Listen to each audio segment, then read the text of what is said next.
ചേട്ടാ നമസ്കാരം. എന്തുകൊണ്ടാണ് ഒരാളുടെ കുട്ടിക്കാലം വളരെ ഇമ്പോർട്ടൻ്റ് ആണെന്ന് പറയാൻ കാരണം? കുട്ടിക്കാലം ഇമ്പോർട്ടൻ്റ് എന്ന് പറയാൻ കാരണം ഒരു കുഞ്ഞു ജനിച്ചു വീഴുമ്പോൾ അവൻ്റെ ബ്രെയിനെ നമുക്ക് വേണമെങ്കിൽ ഒരു ബ്ലാങ്ക് സി ഡി പോലെ ഉപമിക്കാം. അപ്പം ഈ ബ്ലാങ്ക് സി ഡിയിൽ ഒന്നുമില്ല. പിന്നീട് ആ കുഞ്ഞ് ആ ലോകത്തിലേക്ക് വരുന്നു. ആദ്യം അവൻ്റെ മാതാപിതാക്കളെ കാണുന്നു. അവൻ്റെ ചുറ്റുപാടുകളിൽ നിന്ന് ഇവൻ എന്ത് ചെയ്യുന്നു? ഈ സി ഡി റൈറ്റ് ചെയ്യാൻ തുടങ്ങുന്നു. ആ റൈറ്റ് ചെയ്യുന്നതെന്ന് പറയുന്നത് ഇവനെപ്പറ്റി മറ്റുള്ളവർ പറയുന്ന അഭിപ്രായങ്ങൾ കേൾക്കുന്നു. അവനുണ്ടാകുന്ന അനുഭവത്തിൽ കൂടെയൊക്കെ he started writing the script. അപ്പം ഇപ്പോൾ കുട്ടിക്കാലത്ത് തന്നെ മാതാപിതാക്കൾ പറയുവാണ് ഈ കുഞ്ഞ് ഒന്നിനും കൊള്ളില്ല, കഴിവില്ല എന്നൊക്കെ പറയുമ്പോൾ ആ കുഞ്ഞിന് കുട്ടിക്കാലത്ത് തന്നെ ആ കുഞ്ഞിന് അവനോടുള്ള ആ വിശ്വാസം, അതായത് ആത്മവിശ്വാസം നഷ്ടപ്പെട്ടു പോയേക്കാം. ഓക്കെ, അപ്പോൾ ഒരാളുടെ കുട്ടിക്കാലത്താണോ അയാളുടെ ആത്മവിശ്വാസം ഡെവലപ്പ് ചെയ്ത് തുടങ്ങുന്നത്? തീർച്ചയായും കുട്ടിക്കാലം വലിയ ഇമ്പോർട്ടൻ്റാണ്.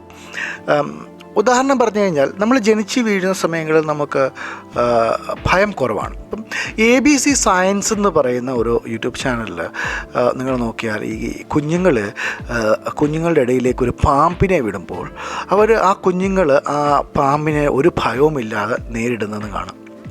അതായത് നമ്മളുടെ ഭയങ്ങളൊക്കെ നമ്മൾ പഠിച്ചത് അല്ലെങ്കിൽ ലേണ്ട. അപ്പം നമ്മുടെ ചുറ്റുപാടിൽ കൂടെ നമ്മുടെ മാതാപിതാക്കൾ പറഞ്ഞു, അല്ലെങ്കിൽ ചുറ്റുപാടുമുള്ളവർ പറഞ്ഞു, മൂവീസ് കണ്ടു, അല്ലെങ്കിൽ സ്ക്രീനിൽ കൂടെ, അങ്ങനെ പല രീതിയിലാണ് നമ്മൾ ഈ ഭയങ്ങൾ ഡെവലപ്പ് ചെയ്യുന്നത്. ഈ ആത്മവിശ്വാസം എന്തുകൊണ്ടാണ്? ഈ ഭയം കൂടുമ്പോഴാണ് ആത്മവിശ്വാസം കുറഞ്ഞു വരുന്നത്. അതുകൊണ്ട് ഈ കുട്ടിക്കാലത്ത് മാതാപിതാക്കൾ ഓരോ ചെറിയ കാര്യങ്ങളിലും ഭയപ്പെടുത്തുമ്പോൾ ആ കുഞ്ഞിൻ്റെ ഉള്ളിൽ ആ ഭയം കൂടി വരികയാണ്. അപ്പോൾ അങ്ങനെ ഭയം കൂടി വരുമ്പോൾ ആത്മവിശ്വാസം കുറഞ്ഞു വരും. ഇത് ഭയം മാത്രമല്ല, ഒട്ടുമിക്ക നമ്മളുടെ ജീവിതത്തിലുള്ള കാര്യങ്ങളും അതിൻ്റെ ബേസിക് റൂട്ടെന്ന് പറയുന്നത് ഈ ചൈൽഡ്ഹുഡ്. നേരത്തെ പറഞ്ഞതുപോലെ തന്നെ ഈ നമ്മുടെ ബിലീവ്സ് എല്ലാം നമ്മൾ ഉണ്ടാക്കിയെടുക്കുന്നത് ഈ ചൈൽഡ്ഹുഡിൽ നിന്ന്. അപ്പം ഈ ചൈൽഡ്ഹുഡിൽ നിന്ന് ഈ ബിലീഫ് എല്ലാം ഉണ്ടാക്കിയെടുക്കുന്നത് അത് പിന്നീടുള്ള നമ്മുടെ റിലേഷൻഷിപ്പിനെ, നമ്മളുടെ ജോബിനെ, എല്ലാത്തിനെയും ഇത് അഫക്റ്റ് ചെയ്യുന്നുണ്ട്. അപ്പോൾ ഈ കുട്ടിക്കാലം നമ്മുടെ റിലേഷൻഷിപ്പുകളെ അഫക്റ്റ് ചെയ്യുന്നുണ്ട് അല്ലേ? ബിബി, ഞാനത് മനസ്സിലാക്കാൻ വേണ്ടി ഒരു ചെറിയ ഉദാഹരണം പറയാം.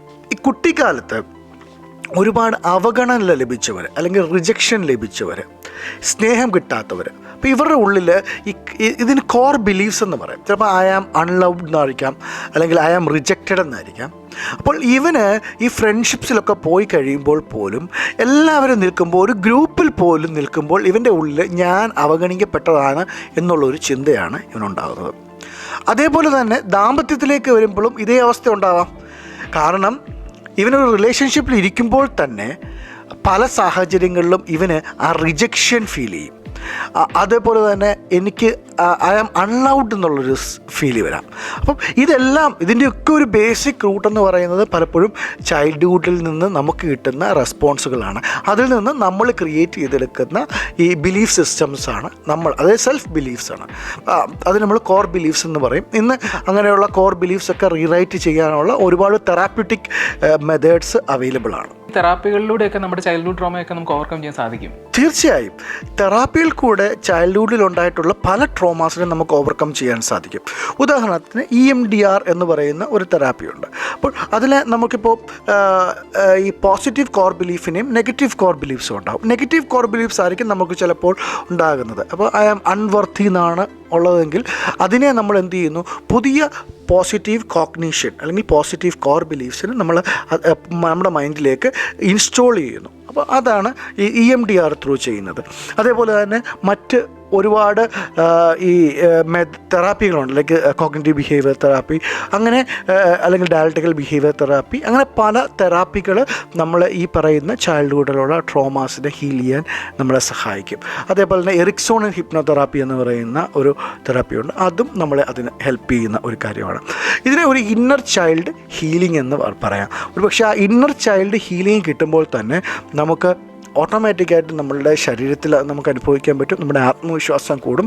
നമുക്കൊരു വലിയ ഒരു ഡെലിവറൻസാണ് പലപ്പോഴും നമുക്കതിൽ നിന്ന് കിട്ടുന്നത്.